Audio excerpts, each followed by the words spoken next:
Good morning friends, কেমন আছো তোমরা সকলে? আশা করছি খুব ভালো আছো। জানি না যদিও, কারণ কি অতিরিক্ত গরম পড়েছে, জাস্ট নেওয়া যাচ্ছে না। তাও সকাল সকাল চলে এলাম তোমাদের কাছে যে ভিডিওটা নিয়ে, সেটা দেখে ভাববে যে বাবা এত গরম পড়েছে, তার মধ্যে তোমরা বাইরে খেতে যাচ্ছ। হ্যাঁ, আমরা বাইরে খেতে যাওয়ার ব্যাপারে, চা খেতে যাওয়ার ব্যাপারে, খেলা দেখতে যাওয়া, সিনেমা দেখতে যাওয়া, এসব ব্যাপারে গরম টরম আমাদেরকে অতটা কাবু করতে পারে না। তো যাই হোক, কারণ কি ওগুলো তো সব মানে কাভার্ড এরিয়াতে অতটা গরম লাগে না। তো আমরা লাস্ট উইকেন্ডে আমরা সপ্তপদী বলে একটা বাঙালি রেস্টুরেন্টে সল্টলেকে খেতে গিয়েছিলাম। সেখানে খেতে যাওয়ার কারণটা হলো যে আমরা পয়লা বৈশাখের দিন যেহেতু নিকো পার্ক গিয়েছিলাম, ওয়াটার পার্কে, তার পয়লা বৈশাখের খাওয়াটা আমরা পয়লা বৈশাখের আগের দিনে মানে প্রাক পয়লা বৈশাখ খাওয়া দাওয়া আমাদের বাড়িতে হয়েছিল। তাই পয়লা বৈশাখের দিনে ঠিক বাঙালি খাবার দাবার না খেলে তো জমে না। কিন্তু সেদিন নিকো পার্কে গিয়েছিলাম, নিকো পার্কেই যেটুকু পেরেছিলাম ফুড কোর্টে অল্প স্বল্প খাওয়া দাওয়া হয়েছিল ওই রোদে গরমে। তাই জন্য ঠিক বাঙালি ব্যাপারটা জমেনি, যে পয়লা বৈশাখটা উদযাপনটা আমাদের ঠিকমতো হলো না। সেটা ভেবে আমরা পয়লা বৈশাখের পরের সপ্তাহে আমরা সপ্তপদী বলে রেস্টুরেন্টটাতে গিয়েছিলাম। কারণ সপ্তপদীর নাম আমি বহুদিন থেকে শুনেছিলাম, আর প্রচণ্ড আমার ইন্টারেস্ট ছিল সপ্তপদীতে যাওয়ার। এক নম্বর তো নামটা আমার প্রচণ্ড ইন্টারেস্টিং লেগেছে, কারণ সপ্তপদী সিনেমাটা এতবার দেখেছি। উত্তম সুচিত্রার ওই বাইকের সিন, ওই গান এতটাই ফেভারিট যে নামটা শুনেই আমার খুব যেতে ইচ্ছে করছিল। এবং রিসেন্টলি একজন ফুড ব্লগারের আমি ব্লগও দেখেছিলাম, তাতে আমি রিভিউ ভালো পেয়েছিলাম, তাই জন্য আমি চুজ করেছিলাম সপ্তপদীটাই। এবং তিনজনে মিলে যথারীতি আমরা সপ্তপদীতে পৌঁছে গিয়েছিলাম। সপ্তপদীতে বাফেতেও খাবার আছে, আবার তুমি অর্ডার করেও খাবার খেতে পারো। আমরা যদিও চুজ করেছিলাম বাফেতে, ওটা ফার্স্ট ফ্লোরে, আর গ্রাউন্ড ফ্লোরে হচ্ছে অর্ডার করে খাওয়া। তো অ্যাম্বিয়েন্সটা আমার ভীষণ ভালো লেগেছিলো, খুব সুন্দর বাঙালিয়ানায় ভরপুর একটা অ্যাম্বিয়েন্স। তার মধ্যে তো মানে সপ্তপদীতে বাঙালি বিয়েতে যে কনসেপ্ট আছে সেই কনসেপ্টেও টোপর আর সব রাখা আছে, কুলো টোপর। আবার অন্যদিকে সপ্তপদী সিনেমাটাকেও তুলে ধরেছে। দুই রকম কনসেপ্টেই সুন্দর করে অ্যাম্বিয়েন্সটা সাজানো আছে, ভীষণ সুন্দর লাগছিলো অ্যাম্বিয়েন্সটা। আর ওখানে আমরা বাফেতে খেলাম, যেটা 999 করে পার হেড, এবার তারপরে ট্যাক্স যা লাগবে। তো এমনি আমার খুব ভালো লেগেছে খাওয়া দাওয়া। হ্যাঁ, বলতে পারো আরও অনেক জায়গায় বাফেতে খেয়েছি, সব জায়গায় হয়তো অনেক বেশি আইটেম থাকে, স্পেশালি ডেজার্ট এবং চাট সেকশানে।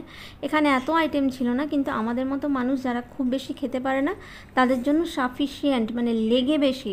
আমরা ভেজ আইটেমে হাতই দিইনি, কারণ ভেজ আইটেমে হাত দিলে আমরা ননভেজ খেতেও পারতাম না। চিংড়ি মাছের মালাইকারি, মাটন, চিকেন সব ছিল। তারপরে তো এঁচড় ছিল, শুক্তো ছিল, বাসন্তী পোলাও, আলুর দম, রাইস, ঝুরি আলু ভাজা, বেগুন ভাজা, শাক একটা।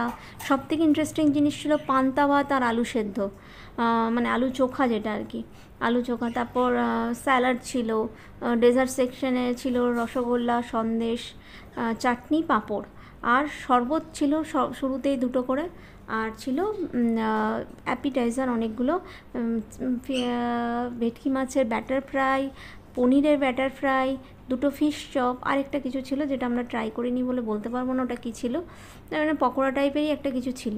তো সব মিলিয়ে অনেক কিছুই ছিল, যেটা আমাদের জন্য এনাফ ছিল, মানে এনাফের থেকেও বেশি ছিল, আমরা পুরোটা খেতেও পারিনি। তো যাই হোক, সব মিলিয়ে আমরা তাই জন্য প্রথমে একতলা মানে গ্রাউন্ড ফ্লোরে গিয়ে ঢুকেছিলাম। তারপর ওরা যখন বললো যে আমাদের অর্ডার করে খাওয়াও আছে, বাফে সিস্টেমও আছে, তখন আমরা বললাম যে আমরা বাফেতেই খাবো, বাফেটা চুজ করলাম। তখন ওরা আমাদেরকে বললো যে ফার্স্ট ফ্লোরে চলে যেতে। তো ফার্স্ট ফ্লোরে চলে এলাম, সুন্দর অ্যাম্বিয়েন্স, সুন্দর করে সাজানো গোছানো, খুব ভালো লেগেছে আমার জায়গাটা। তো সব মিলিয়ে খাওয়া দাওয়া সব কিছু জম্পেশ করে লুচি ছিল, যেটা বলতে ভুলে যাচ্ছিলাম, আলুর দম দিয়ে তোমরা লুচিও ট্রাই করতে পারো, বাসন্তী পোলাও ট্রাই করতে পারো, লুচিও ছিল, মানে অনেক কিছু ছিল আমাদের জন্য, বললাম না লেগে বেশি। তো ওই সমস্ত আইটেম দিয়েই আমরা মোটামুটি বেশ আরামদায়কভাবে আমাদের লাঞ্চটা, মানে পয়লা বৈশাখের লাঞ্চটা, পোস্ট পয়লা বৈশাখ লাঞ্চ সারলাম। সেরে আমরা বাড়ি ফিরলাম। আর সব থেকে আমরা চেষ্টা করি বাড়ির খুব কাছে করে খেতে যাওয়ার, যাতে করে খাওয়ার পর আর বেশিক্ষণ না বাইরে থাকতে হয়, তখন বিছানাটা খুব টানে। যত তাড়াতাড়ি সম্ভব বাড়ি ফিরে এসে একদম বিছানাতে মানে চলে যেতে পারি, এতটাই খাওয়া দাওয়া হয়ে গেলে, মানে বাইরে খেতে গেলে তো একটু বাড়ির থেকে বেশিই খাওয়া হয়ে যায় না। তো আর বাফে মানে বুঝতেই পারছো অনেক আইটেম, একটু করে ট্রাই করতে মানে অনেক হয়ে যায়, পুরো ফুল, তো ফুল আরও বেশি করে ফুলের থেকেও বেশি হয়ে যায়। তো যাই হোক, সব মিলিয়ে খাওয়া দাওয়াটা খুব ভালো ছিল। সপ্তপদীতে যারা যাওনি তারা অবশ্যই ট্রাই করতে পারো। আর ভিডিওটা যদি ভালো লাগে অবশ্যই লাইক করো, কমেন্ট করো, শেয়ার করো, চ্যানেলটাকে সাবস্ক্রাইব করতে একদম ভুলে যেও না। ভালো থেকো, সুস্থ থেকো, দেখা হচ্ছে আবার কোনো নতুন ভিডিওতে। এই যে প্রথমবার যে প্লেটটা নিয়ে এসেছিলাম সেই প্লেটটা খেয়েই মোটামুটি পেট একদম ভর্তি। এরপরে আর কোনো জায়গা ছিল না, শুধুমাত্র তার ডেজার্ট, একটা প্লেটেই ডেজার্ট নিয়ে আসা হয়েছিল, সেটাই আমরা সবাই মিলে ভাগ করে খেয়ে নিয়েছিলাম। কেউ আর আলাদা করে কোনো ডেজার্ট নিতে যায়নি, একটা প্লেটের ডেজার্টই সবারই হয়ে গেছে।